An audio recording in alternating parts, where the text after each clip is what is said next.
Is it better to call out a narcissist and tell them what's what? Is it better to actually show them that you know that they're being abusive? Is it better to actually do that? Or is it better to go no contact? Is it better to gray rock or yellow rock? What is actually going to help take away that reaction of them getting supply? And you see, a lot of people think that supply is something that is only a certain way. Like, I'm giving the narcissist supply because I spend so much time with him, because I love him so much, because I give him sex, like whatever it might be. There's this aspect of thinking supply only looks a certain way. And when we lock ourselves into this thought, the supply is all this positive, good, admiration stuff to another person, it makes you fit into this mold of only thinking one reality exists, which is not the case. You see, when we talk about narcissism, we're talking about this aspect of the narcissist wanting to get a reaction out of you. Like, I would want to get a reaction out of other people that I was with. Sometimes it was just for fun. Like, I wanted to get a reaction to see how they would respond. Sometimes I wanted to get a reaction because I knew I could get a certain response from them. I could piss them off. I could make them happy. I could piss them off and then make them happy. Like, back and forth all the time of trying to get a select response. Sometimes people think, well, I'm going to tell the narcissist exactly what I think. I'm going to throw this at them. I'm going to figure this out. I'm going to yell at them about this. I'm going to say this. And they think that what they're doing is cutting the narcissist down so they won't actually keep abusing them anymore, or they won't keep coming after them. However, the majority of the time, that's not the case. You have to understand, when we talk about supply, like getting something from another person, the narcissist is looking at any form of attention as being a form of supply. So you could say, hey, I love you, and you could also say, hey, I hate you. Oftentimes, the narcissist will take both of those sentences and turn it around to tell themselves that you're still infatuated with me. You still love me. You still are obsessed with me. Switching it around so that they're still the center of attention. I would do this all the time. No matter how upset the other person was, it still came back to me, to everything being about me. So you just understand that supply can be both positive and negative. Like, the whole aspect of supply is getting a reaction, getting a response from another person. So you start yelling and screaming and you're like, I told them what? You might not have. You might have just given a reaction and giving that person supply. So then what do you start doing? A lot of times people will start calling out the narcissist, thinking like, if I call them out, they'll figure it out, they'll stop it, etc. Oftentimes that doesn't happen. Like, nothing actually changes. If anything, it typically gets worse. Now, you have a narcissist that will say, like, hey, that wasn't me. They'll deny it. They'll deflect it. Like, they'll be like, why are you attacking me? They'll become the victim. All these things will happen in the relationship that makes you feel crazy. Like, it makes you feel like, wait a second. Like, was I actually abusive? Like, did I actually treat him wrong? Was I the reason why he cheated? Was I the reason why he left? Maybe I'm actually the toxic one. Maybe I'm the abusive one. Like, if you're struggling with that, like, reach out for help. Like, that's how we help people every single day to break free of that thought process. You can go to escapetoxicity.com, a 7-day challenge for $7 to help you understand if you're the narcissist or not, what reactive abuse looks like, what the guilt and the shame looks like. And like, before I forget, I just wanted to tell you that because so many people get locked into this thought process of like, maybe I'm the toxic one. Maybe I'm the one that hurt him. Maybe I'm the one that abused. Maybe I'm the one. And a lot of times people get it confused. I had a client that reached out to me the other day and was messaging me on social media, like first time, and was like, hey, this is what's going on. Like, I feel awful. Like, I'm crying, I'm upset, and I feel like I'm the abusive one because I'm searching through his phone. I'm trying to figure out, I caught him like having affairs, all this kind of stuff. And she'd been so twisted around by the narcissist that she would believe that she was the narcissist. She believed she was the toxic one. And like sitting down and walking through it, I'm like, I don't see it. Like, I don't see it at all. You don't have the characteristics. You don't have the traits. You don't have the lack of empathy. You don't have all these things. Like, you're actually just more being traumatized by a toxic person. How many of you can relate? If you can, leave a comment down below so other people understand, hey, this is what's actually going on. Because you feel crazy. Like, you feel like you don't actually know what's right, what's wrong, what's up, what's down. And that leaves you in a place of immobilization. And as a result, you don't move. You don't change.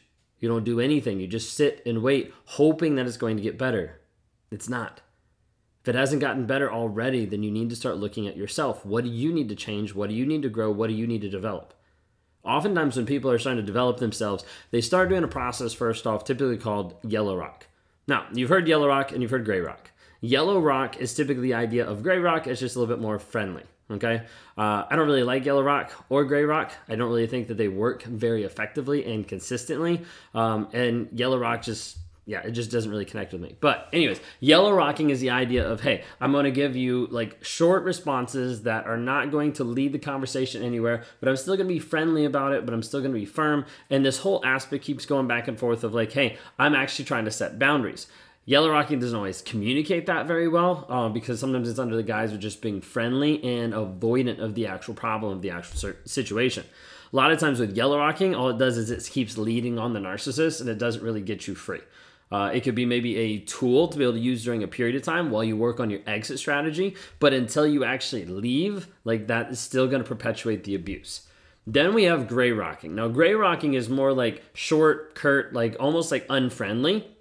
Side note, if you're going to court with a narcissist about custody, about anything like that, do not use gray rocking. Okay? Because gray rocking oftentimes for the court systems can look like you're being abusive, can look like you're being rude and mean.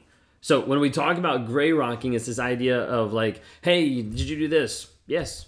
Hey, like, why'd you do this? Sure. Like it's these really small comments and responses for like when the narcissist is like raging out on you. I can't believe you actually did that. Okay. And then you just move on.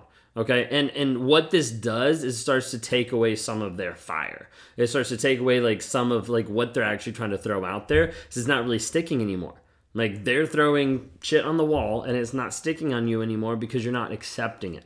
There's a big difference. Now, side note, the reason why I said I do not like gray rocking is because a lot of times I see like 50% of the time, like it only works half of the time. A lot of times when people start using gray rocking in the relationship, it becomes a power dynamic of the narcissist has been used to triggering you for such a long period of time and you stop being triggered, they're like, well, must be losing my touch, so I got to ramp it up even more. So then they get more aggressive, more violent, more rage, more yelling, screaming in your face, all these different things to try to get a reaction out of you. So a lot of times when we see people try to use gray rock, it only gets worse. So that's the piece you have to take into accountability of like, okay, will this actually get worse? If I start doing it, what am I actually seeing? Because you want to be careful. Like I don't want to ever recommend something that is going to ultimately hurt you or hurt like the family members or the people around. Like I want to make sure you're safe in doing it. I haven't seen gray rock consistently be safe. Okay, when you're dealing with custody, when you're dealing with the children and things like that in between the relationship, I want to say use the BIFF method instead of yellow rocking or instead of the gray rocking. BIFF method is talking about a format and a way to be able to phrase the conversation, to be able to phrase the text, the emails, so that you're grounded and they're not sucking you into their toxic environment. BIFF stands for brief, informative, friendly, and firm. So it's a way that you're actually communicating with the other person that keeps you centered on how you're communicating and the direction you're going with that. So you're brief and making sure that the conversation doesn't drag on. You're not giving these long responses, but you're not giving these two-word responses either. Informative means you're focusing just on the facts. You're not bringing in any emotion, any feelings. None of those matter to the narcissist, and typically those will just tick them off even more because your emotions and feelings typically have been an inconvenience to them. So don't bring those in because you won't be able to fight with them that way. You won't be able to logic with them that way. So brief has to be short. Information, so like only dealing with the facts of the situation. Friendly, okay? Now with this, it doesn't mean flirty and it doesn't mean you're establishing a relationship, it just means common courtesy. Okay, when you think of this, think of how you'd be talking to a complete stranger that you meet alongside the street and you're just like, hey, what's going on? Okay, like you're going to say like maybe good morning, good afternoon, but it's not going to lead any farther because it's brief, right? And then firm means you're actually sticking to your boundaries, making sure that that person is not pushing you even farther. Now, if you're in a child custody situation, parent agreement, like what you're going to be doing is typically a copy-paste method, especially if you have a written agreement. Written agreements are amazing. If you're going through mediation, don't do that, just go straight to divorce. If you're going through mediation or divorce, get it all in writing, every single bit. Communication, the times, who can call who, how many times they can call, whatever it might be, get every single piece in there, how you're going to communicate through email, through text, through third-party app, whatever it's going to be, make sure it is clearly scripted out. Then when that person tries to deviate off of it, all you do is you go back to the agreement, you copy and paste the agreement, and you send it to them. You do this over and over and over again. The reason why a lot of times narcissists keep coming back to the person is because they get a different response. Imagine if you gave the same exact response for a year. Eventually, people start getting it through their heads. Now, some people are like, well, I tried that. A lot of people have not tried it consistently. Typically, people think they're consistent when they do it for a day or a week or maybe a month. But we're talking consistency that the narcissist knows over a period of time that every time I try to trigger in this one area, it never works and I only get this response. If you do this, it's going to help you greatly. Now, the reason why a lot of times we say go no contact, one, it's for you and it's for your healing. And then two, like when you go no contact, it gives you the capacity to start healing and to start moving forward into who you're actually called to be. And typically, if you don't go no contact, there's this aspect of reactivating your trauma every single day that doesn't give you the capacity or the space to be able to develop a healthy relationship for you. The reason why we also say go no contact is because narcissists typically aren't willing to respect your boundaries. So as a result, you say, hey, I'm not comfortable with how you're talking to me, and they don't change that ever, then you're like, okay, it makes sense. Now I need to leave. So when you're dealing with a narcissist, you have to understand you can yellow rock, but it typically won't work. And then you go to gray rock, and that might make it worse. You can go no contact, and that'll help you actually fully heal. If you're dealing with kids, you're trying to work through that, use the BIFF method: brief, informative, friendly, and firm. And last but not least, if you don't know where you're at, you can reach out for help. You can contact me in the links down below, rawmotivations.com/one-on-ones, or you can go into escapetoxicity.com, start the 7-day challenge for $7, start to see what we're about and how we can actually help you to grow, change, heal, and develop.